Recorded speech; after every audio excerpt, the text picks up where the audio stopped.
जी, मैं रश्मि छावछरिया, थोड़ा सा जोर से खाली बोलिए। मैं Rashmi Chhawchharia, insolvency professional chartered accountant and ACE executive committee member. हम आज एकत्रित हुए हैं यहाँ पे IBC कॉन्क्लेव के लिए। जी। ये 3 ऑर्गेनाइजेशंस ने यहाँ पे मिलकर आज कॉन्क्लेव किया है। वो है ACAE, association of corporate advisers and executives, IPA, body of cost accountants and IPNET, led by doctor Ashish Mukhija.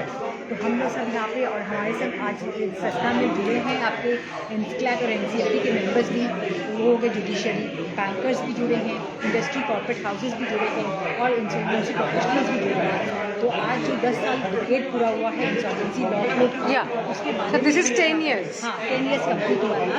2016 में ये चालू हुआ था एंड 2026 में अभी कुछ दिनों पहले एक नया कोड भी आया है। ओके। तो 10 ईयर्स में कितने बदलाव हुए हैं और किस तरह से हमें आगे अपने आप को रखना है, इंसॉल्वेंसी प्रोफेशनल्स को कैसे आगे काम करना है या उनको जो परेशानियों का सामना करना पड़ता है, जो रेगुलेटरी एंड बैंकर्स और जो हम लोग के रेगुलेटर्स हैं वो जुडिशरी में, वो हमें पूरा बताने के लिए, समझाने के लिए कि किस तरीके से हम इसमें कर सकते हैं आगे काम, इस बारे में हम लोग चर्चा करने के लिए यहाँ पे करते हैं। ओके मैम, रियल एस्टेट के बारे में कुछ बोला गया। Actually I have come a bit late.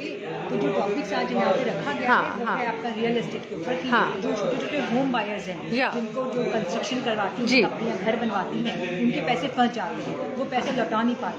तो जो बैंकर्स उनको लोन देते हैं, उनको NCLT मिल जाती है। तो वो होम बायर्स का वो कैसे उनको पैसा वापस मिले, उन्होंने अपना जो पूंजी लगाया होता है छोटे छोटे घरों में, वो उनका कैसे बचाव हो सके या उनको घर कैसे मिले, उसके बारे में भी अभी आज कोड में निकाला है कि अगर एक कंपनी 5-6 प्रोजेक्ट चल रही है तो आप पूरा कंपनी को एक साथ सेल मत करिए, आप प्रोजेक्ट वाइज भी सेल कर सकते हैं। तो इसके बारे में भी हम लोग यहाँ पे चर्चा करने के लिए जुड़े।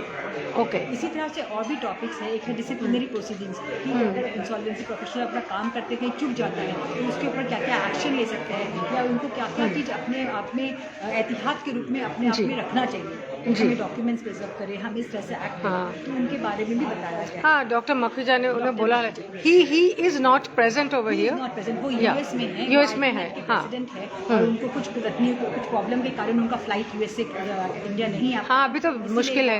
इसीलिए वो आज हमारे संग यहाँ पे जुड़ नहीं पाए, लेकिन वो आज उनका वहाँ पे रात हो रहा है तो ही बस वेटिंग कि कब उनका सेशन आएगा। करेक्ट। तो उन्होंने हमें वहीं से डेलीब्रेशन। ओके, तो अभी सेशन कितना देर तक चलेगा और कुछ नया पैनल डिस्कशन कुछ होने वाला है? पैनल डिस्कशन आ रहा है। इस पैनल डिस्कशन में आप देखेंगे तो सभी हैं, बैंकर भी है, रेगुलेटर भी है, ICMI जो हमारे हैं, बैंक है, आपके SBI जो ज्वाइन किए हैं, उसके बाद इंसॉल्वेंसी प्रोफेशनल है, उसके बाद लॉयर है, एडवोकेट है, उसके बाद इंडस्ट्री भी है जो कि हमारे सक्सेसफुल रेजोल्यूशन एप्लीकेंट या जो इन्वेस्टर कंपनी एक्वायर करती हैं वो भी है। तो इन सब के साथ हमारे जो मॉडरेटर है, पास्ट प्रेसिडेंट ICI के सुबोध अग्रवाल जी, वो मॉडरेट कर रहे हैं इस सेशन को। तो उनमें क्या डिफिकल्टीज होती है इनमें चर्चा कर रहे हैं ताकि एक मत सबकी अपनी अपनी जो परेशानियां हैं, जो वो प्रॉब्लम भी सॉल्व होना चाहिए। और क्या एक्सपेक्टेशन है, आज मैं एक इंसॉल्वेंसी प्रोफेशनल हूँ तो आज मुझसे क्या एक्सपेक्टेशन है, मुझसे बैंकर क्या एक्सपेक्ट करता है, मुझसे मेरे रेगुलेटरी बॉडी क्या एक्सपेक्ट करता है, वो भी हमें उनसे डिस्कस करना है। ये बैंकर्स जो है यहाँ पे बैंक लोन के बारे में कुछ बोला जाएगा क्या? जी, या फिर बोला गया है आज? बैंक क्या है कि आप सब चीज़ों को समझो, बैंक एक कंपनी को लोन देता है, हाँ। लोन अगर वो कंपनी देने में चूक कर जाती है या डिफॉल्ट हो जाता है तो बैंक के पावर है कि वो NCLT में जाए। उस समय जो उसके बोर्ड ऑफ डायरेक्टर्स हैं उनका पावर खत्म हो जाता है। कोर्ट क्या करती है, एक इंसॉल्वेंसी प्रोफेशनल अपॉइंट करती है और उनको पावर देती है as a board of director. और ये फिर क्रेडिटर के कंट्रोल में रहता है, इसको बोलते हैं क्रेडिटर कंट्रोल कंपनी। अभी तक आपका सस्पेंडेड बोर्ड था, डायरेक्टर था, वो डेटर था, कंपनी चला रही थी। अभी ये कंपनी चलाएगी क्रेडिटर जिन्होंने अपना पैसा लगाया है। होम बायर्स भी हो गए, आपके जो होम बायर एक तरह से पैसा लगाते हैं, बैंक्स हो गए जो पैसा अपने लगाते हैं, तो उनके कंट्रोल में आ जाती है कंपनी और वो कोर्ट ऑफिसर को अपॉइंट करते हैं कि भैया अब तुम चलाओ कंपनी और मेरे को ये पैसा मैं रिकवरी करवा दूँ। तो उसको बोलते हैं resolution process. Understood. Thank you very much ma'am, thanks a lot.